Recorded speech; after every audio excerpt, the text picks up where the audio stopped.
To another video on my channel. Today we will be analyzing Neymar Jr.'s famous performance against PSG.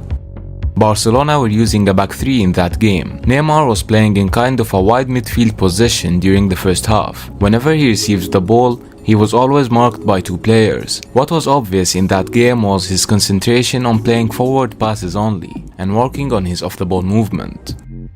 From the very first minutes of the match, he was going in for any possible dribbles as he was always marked by multiple players. Notice how he goes between the two players here, taking the advantage of the lazy second man pressing.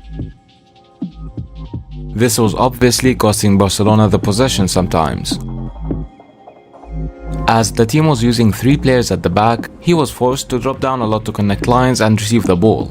So whenever he was in a deep possession, he would always try to go for any possible through passing options to help progress the attacks as quickly as possible. As PSG were up, they were trying to force Barcelona to keep possession and build their attacks slowly. Neymar was trying to go for the opposite of that by delivering passes between the lines.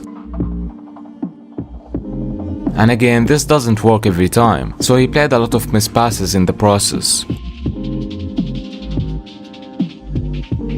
As a wide midfielder, he also had the usual responsibilities of connecting with the striker whenever the defenders go for a long pass, or drop down to receive the ball from them if PSG applies pressure.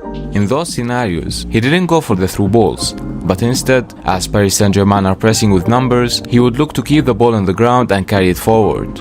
Rafinha was playing on the right-hand side in that game. He linked up with Neymar in multiple occasions to counter Paris Saint-Germain's low zonal defensive system by switching the play. Neymar was always looking to create the difference whenever he had the ball in his feet. So by reading the situation here, for example, seeing that all 10 players from Paris Saint-Germain are behind the ball, he decided to go for the long shot, which is a very good decision to make in this case. They were applying high pressure whenever the opposition was trying to build up from the back.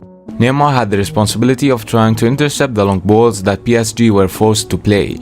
With the ball, he was always trying to drive forward and connect with his teammates with 1-2 passes to lose his markers.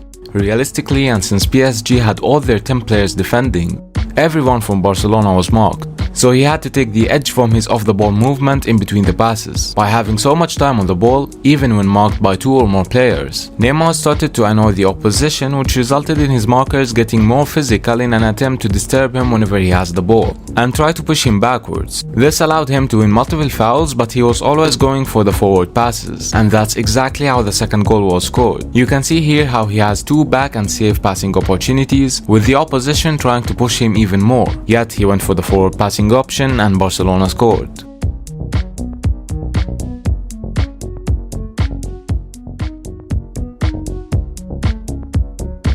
So, 2 main concepts to take in from the first half: his high work rate and his continuous attempts to play only forward passes and avoid negative possession.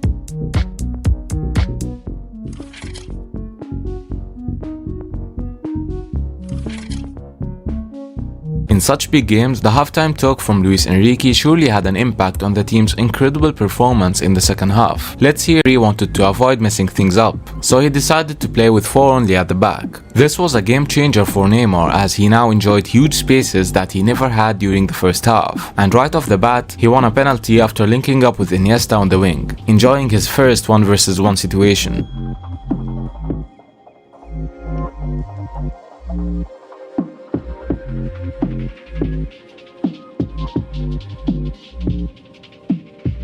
The 4 at the back from PSG allowed Neymar to start linking up directly with Messi as Barcelona started to have more time on the ball in the midfield. We never saw Neymar being marked by 1 player only throughout the first half. But Cavani scored to make it 3-1, and accordingly PSG started moving backwards again. However, this time Unai Emery didn't want to replicate what happened in the first half, so the team was trying to perform some attacks as well, making the defensive phase unstable.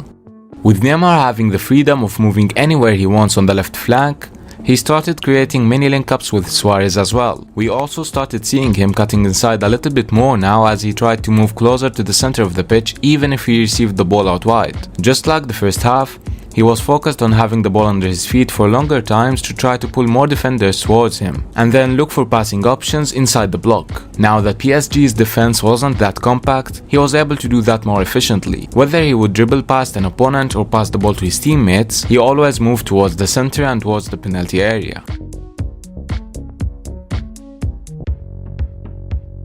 Barcelona continued their high pressure. Obviously, every player was giving 110%. Neymar tried to go for long shots again in the second half, but this time, no good. His tactical awareness was seen in those plays where he took the advantage by pulling the fullback outside, allowing Sergio Roberto here to get the ball in the space between the center back and the fullback. He was trying to tactically abuse the forward at the back as much as possible whenever the midfielders were not providing the defensive support.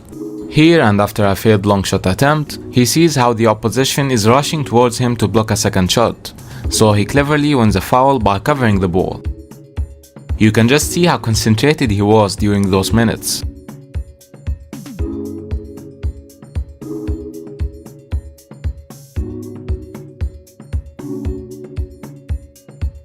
With no time left, he was trying to outnumber the opposition on the left flank, creating the connection with the back line to move the ball on the ground. Luis Suarez was able to win a penalty here, and being the most concentrated player in those minutes, he took the responsibility.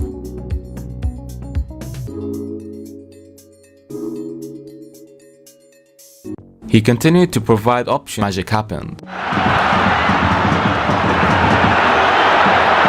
To the back line as PSG applied pressure in the final seconds of the game. And finally,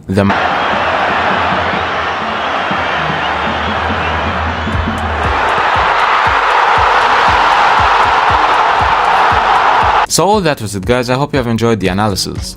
Let me know what player you would like to see next. I'll also be uploading a full match analysis for this remontada very soon, so make sure to subscribe so you don't miss out on that video. If you want to see an analysis for any other historical match, let me know as well. So thanks for watching, and I'll see you guys in the next one.